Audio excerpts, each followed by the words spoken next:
Doutor Afonso, que é ginecologista, está com a gente, vamos falar sobre ovários policísticos.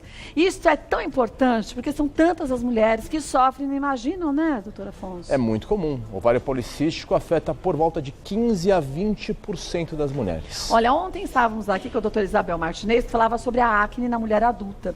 E ela falou que muitas vezes tem que ter essa parceria com o ginecologista, que tem que averiguar como está a vida ginecológica dessa mulher, para saber o que pode estar causando algo que ela nem imagina que esteja associado, né, doutora Afonso? Sim, para uma dermatologista pensar que o ovário policístico pode causar acne, pode causar excesso de pelo, pode causar manchas, pode causar queda de cabelo. E tudo acaba caindo numa dermatologista e muitas vezes a causa é endocrinológica, ginecológica. Então converse sempre com o seu médico, fale tudo. Temos mitos e verdades, vamos ver? O primeiro deles, o ovário policístico, é a mesma coisa que cisto no ovário. Isso é um mito, né? É um mito? Um mito. Por quê? Porque o ovário policístico, a síndrome dos ovários policísticos engloba uma série de coisas. Entre elas, microcistos no ovário. Mas não é porque uma mulher tenha microcistos no ovário que ela tem a síndrome dos ovários policísticos. Então isso é muito importante. Como toda síndrome na medicina, síndrome é o quê? É um conjunto de sinais e sintomas. Então o sinal e o sintoma pode existir ou pode não existir. E o conjunto forma uma síndrome. Vamos ver mais um? Mito ou verdade? A síndrome costuma aparecer na adolescência. Isso é verdade, porque na adolescência começa o quê? O período fértil da mulher. Então, quando essa mulher começa a ovular, a menstruar, que você diagnostica a síndrome dos ovários policísticos. Porque um dos sintomas o que é? Um dos sintomas é a menstruação não ser regular. Agora, uma mulher pode não ter tido esse diagnóstico na adolescência, depois, já mais adulta, perceber indo ao ginecologista que sofre com os ovários policísticos ou não? É muito comum a mulher ter síndrome dos ovários policísticos e não perceber. E um dos motivos para isso, por exemplo, é o uso de algum método de anticoncepção. Então a mulher usa uma pílula, usa um DIU, usa um implante e isso esconde a doença. Isso trata em grande parte a doença. E muitas só vão descobrir quando tentam engravidar, por exemplo. E não conseguem, tem uma dificuldade, ou né? quando tem que parar a pílula, aí a menstruação não vem, aí aparece muita acne, aparece muito pelo e aí ela descobre que tem a síndrome dos ovários policísticos. E quantos anos que ficou sem um atendimento correto, né? Sim, mas também não podemos... Nós temos que mencionar que a pílula é um tratamento também. Então é claro que muitas vezes, se aquela mulher tem uma vida normal utilizando a pílula, ok. Assim, mas por exemplo, ela pode deixar para engravidar depois dos 40 anos. Aí descobre que tem a síndrome de ovários policísticos nessa idade. Quer dizer, o tempo já está reduzido para ela realizar esse sonho, né? Mas aí a gente tem que mencionar, né? Nenhuma mulher deve, se possível, passar dos 35 anos para ter filhos. E dos 40 anos nem pensar. Quer dizer, os óvulos são muito mais jovens até essa idade, né? Sim. Então, assim, isso é um recado para todas as mulheres em casa. Independente de ter ou não ter síndrome dos ovários policísticos, não deixe para engravidar muito tarde, de preferência até 35 anos. Embora muitas mulheres estejam indo para o mercado de trabalho, querendo primeiro estabilizar a sua carreira profissional, para depois desejarem ter ou não filhos, é bom conversar com o ginecologista até para ver sobre o congelamento de óvulos e tudo mais. O congelamento de óvulos é uma opção, mas também um bom planejamento de como vai ser minha vida, o que eu realmente espero, porque muitas vezes a família naquele momento não é uma prioridade, mas o que a gente sabe é que depois, quando você realmente tem a sua família, você vê como vira a sua prioridade. É verdade. O quanto você podia ter invertido as coisas, né? É isso. Vamos ver mais uma? Anticoncepcionais curam a síndrome dos ovários policísticos? Não, eles não curam, isso é um mito. O que eles fazem eles são uma forma de tratamento. Com a pílula eu consigo reduzir vários sintomas do ovário policístico, como regularizar a menstruação, por exemplo, e como às vezes até tratar em grande parte acne, pelo e assim por diante. Vamos ver mais um? Síndrome do ovário policístico predispõe ao diabetes tipo 2. É uma verdade, em grande parte é uma verdade.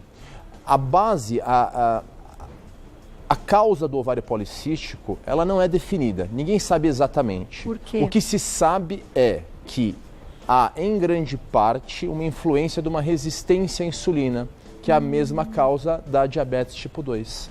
Então, a mulher com ovário policístico, ela tem uma predisposição, nesta síndrome dos ovários policísticos, a ter diabetes do tipo 2. Quer dizer, vai ter que ficar mais atenta ainda, Sim, né? principalmente se ela engordar e ela envelhecer.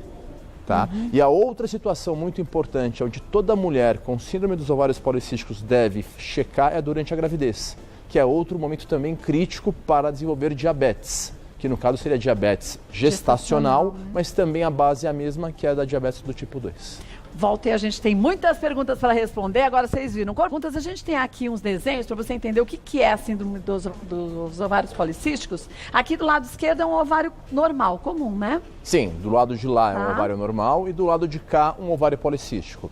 É muito importante ressaltar que mulheres normais, sem a síndrome, podem ter um ovário policístico. Mas é claro que se uma mulher tiver um ovário policístico, que é um ovário com mais que 12 dessas bolinhas pretinhas, que são as bolinhas de água, ela tem um ovário policístico. E se a menstruação dela foi irregular, por exemplo, ou se ela tiver muita acne, muito pelo, ela tem a síndrome dos ovários policísticos. Mas essa mulher pode ter, então, as bolinhas, mas não ter os sintomas todos? Pode, né? Ela pode ser absolutamente normal, e não ter este diagnóstico se ela tiver só as bolinhas e pronto. Mas ela vai ter complicações para engravidar e tudo mais, essa mulher? Se ela menstrua regularmente, praticamente nada. Assim como o oposto. É possível ter uma mulher com síndrome dos ovários policísticos e ter aquele ovário normal. Pode mesmo, né? Pode. E por quê? Porque o ovário policístico, ele é só a síndrome dos ovários policísticos, é só o nome da síndrome. Mas o restante dos sintomas podem existir mesmo em um ovário normal. E é muito importante que a mulher que tem esse diagnóstico, ela descarte outras doenças que podem causar um quadro semelhante, que são doenças da tireoide, que são alterações de suprarrenal, que são alterações de prolactina, que é produzida aqui, numa glândulazinha que chama hipófise. Então é importante excluir outras doenças antes de fazer esse diagnóstico. A gente tem mais um desenho, mais uma fotinho aqui, ó, do ovário policístico e do ovário normal, né? Sim, então a gente pode ver que o ovário normal, ele vai ter pequenos cistos, bolinhas pretinhas no ultrassom, que são de água, de 2 a 9 milímetros. Só que no ovário policístico, para você chamar de ovário policístico, tem que ter mais de 12 dessas bolinhas, ou ter um volume maior que 10 ml. Ou um ou outro. Se um dos ovários tiver esta característica, aquele ovário é chamado de ovário policístico. E aí você vai ver se aquela mulher tem outros sintomas. Tá bom. Outra coisa importante, a mulher pode ter um ovário policístico, mas se ela usar uma pílula há muito tempo, se ela usar um DIU de progesterona há muito tempo ou um implante, este ovário pode aparecer com aspecto normal. Aí parece que ele está normal, mas na verdade é policístico, né? Sim, e parece que ela não tem a síndrome, mas ela tem a síndrome. Ah, interessante. Vamos ver mais, aqui a gente tem as perguntas agora. A Ana, posso ter síndrome dos ovários policísticos sem apresentar nenhum sintoma? Como descobre então a doença? É possível, sim, é possível, principalmente se ela estiver usando uma pílula, por exemplo. Se ela está usando um método de anticoncepção hormonal, os sintomas podem estar escondidos. Camuflados, Camuflados. Né? Ou também é possível ter a síndrome sem sintomas. De repente ela tem, ao fazer um ultrassom, um ovário com aspecto policístico e ao dosar os hormônios, ela tem muito hormônio masculino, muito hormônio androgênico. E, portanto, ela teria desta maneira o diagnóstico da síndrome. Agora, como descobrir se tem a doença? Só fazendo um check-up mesmo, né? Sim, tem que passar no seu ginecologista, tem que ser examinada regularmente. E também lembrar que é muito importante que a doença, praticamente falando em uma doença, implica em ter um prejuízo para a vida daquela pessoa. É claro que nesse caso pode ter um prejuízo de repente futuro para a vida daquela pessoa. Então é claro que é importante, vamos checar o histórico dessa mulher, vamos ver se as mulheres desta família menstruam certinho, vamos ver se de repente até os homens dessa família têm um colesterol muito elevado, morrem muito de efeito cardiovascular. Por quê? Porque a síndrome dos ovários policísticos também predispõe a mais alteração cardiovascular. Ah, é complexo, né? Sim. A gente acha que não tem associação nada disso, tem total associação. Então. Até há uma tendência moderna, que nem é tão moderna assim, mas é de o quê? De falar que o homem poderia ter a mesma síndrome. Só que como o homem não tem ovário, não vamos chamar de síndrome dos ovários policísticos. Mas é uma síndrome metabólica que, assim como a mulher predispõe a ter mais gordura nesta região da cintura, de ter um colesterol mais alterado e de ter uma predisposição a doenças como infarto, por exemplo. Então, gente, mais do que nunca, tem que ter uma agendinha, um caderninho que você marque. Pergunta para sua mãe como era a avó dela, a bisavó, se tinha dificuldade de engravidar, porque na hora que a gente está no consultório você nem lembra de tudo isso, né? Sim, o seu histórico familiar é sempre muito importante, então a gente também retomar as nossas raízes, tanto para valorizá-las, como também para ver esse histórico. E também nunca ter algo como sendo normal e simplesmente. De repente você tem muito pelo, fala, não, isso é normal na minha família. Sempre foi assim, né? Será que é normal? Será que não merece um tratamento? Será que a gente não consegue te dar uma vida melhor? O que pode ser normal para a gente pode não ser o esperado para a nossa saúde, né? Sim. Vamos ver mais uma então? Cristina, minha menstruação está muito irregular e venho apresentando queda de cabelo. Existe algum tipo de alteração menstrual que seja característico da síndrome do ovário policístico? A menstruação irregular, isso é, o intervalo entre uma menstruação e outra ser muito longo, maior que 35 dias, ou variar muito, isso é, de repente em um mês ela menstrua em 28 dias, mas no mês seguinte menstrua em 60 e no outro mês em 50, essa mulher tem uma menstruação irregular. Existe uma causa para aquilo. E dificilmente essa mulher está ovulando corretamente. Então, nesta situação, você tem que, sim, avaliar esta mulher, checar se há algum outro distúrbio hormonal, como tireoide, como suprarrenal, como prolactina, e descartando outras alterações, vamos ver se não é uma síndrome dos ovários policísticos. E a queda de cabelo também pode ser um sintoma. Tem que ir para o médico para averiguar, né? Sim, a gente não pode aceitar isto como sendo normal.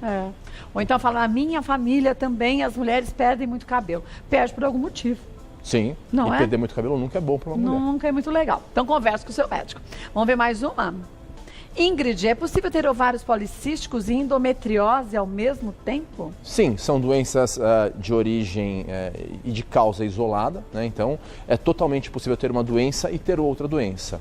O ovário policístico não predispõe a ter endometriose, mas é possível sim ter endometriose e ter ovário policístico.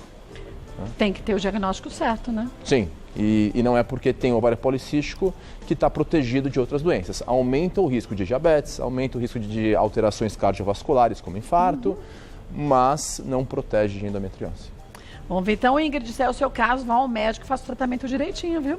Para as duas doenças. Vamos ver, quer dizer, na verdade, para todas essas. Como prevenir também os problemas cardíacos, prevenir diabetes, controle de peso, atividade física, tudo mais, né, doutora Afonso? Sim, a medicina é somar risco, é tomar uma decisão estatística para você, a partir dali, tentar reduzir os riscos. E se a gente pode fazer isso, por que não fazê-los, né? Vamos dar uma olhadinha em mais uma?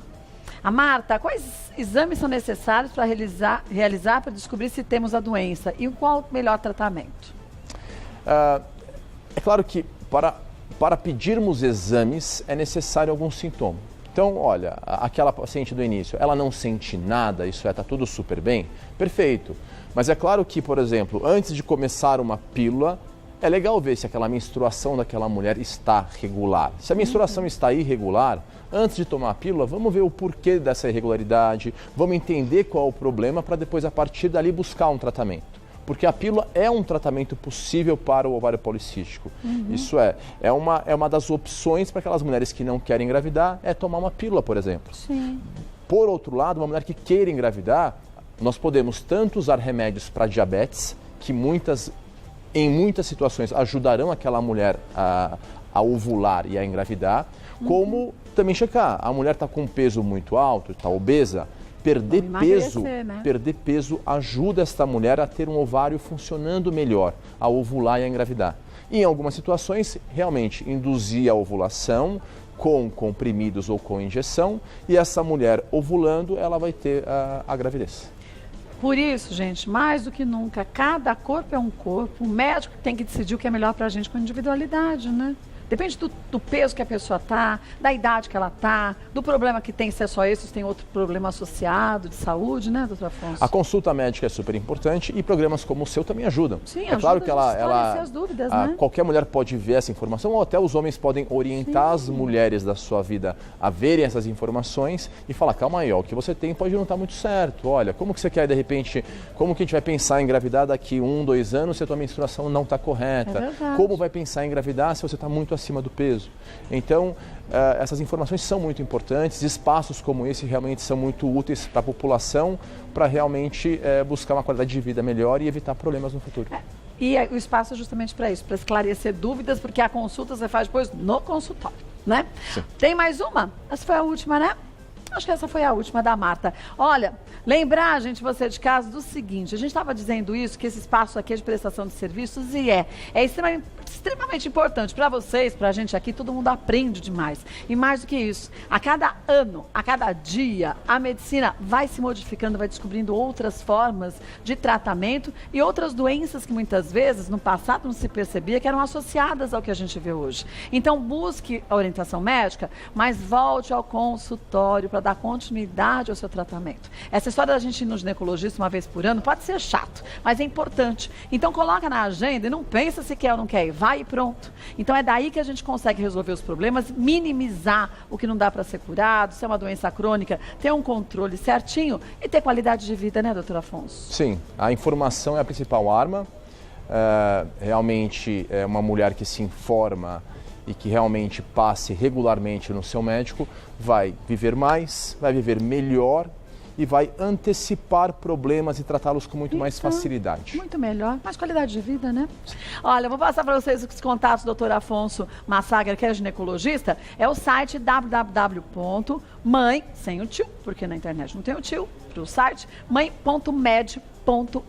Lá tem informações, tem várias matérias, mas não esqueça, vá ao seu médico com tudo anotadinho, com as suas dúvidas, siga a orientação dele, porque ele sabe o seu caso isoladamente e vai buscar o melhor para você. Esse contato médico-paciente tem que ser de transparência total. Converse, decida e mais do que isso, planeje a sua gravidez no tempo certo, porque nada pior do que a gente querer algo na vida e depois lá na frente, não tem mais como você reverter, e aí você saber que você podia ter feito no sentido inverso do que você fez, né, doutor Afonso? Sim, sem dúvida. O que nós vemos todo dia são mulheres muitas vezes desinformadas. É verdade. Que chegam no consultório com coisas que se acumularam do passado e muitas vezes ficou mais difícil de tratar. Então converse abertamente com o seu médico. Obrigada mais uma vez.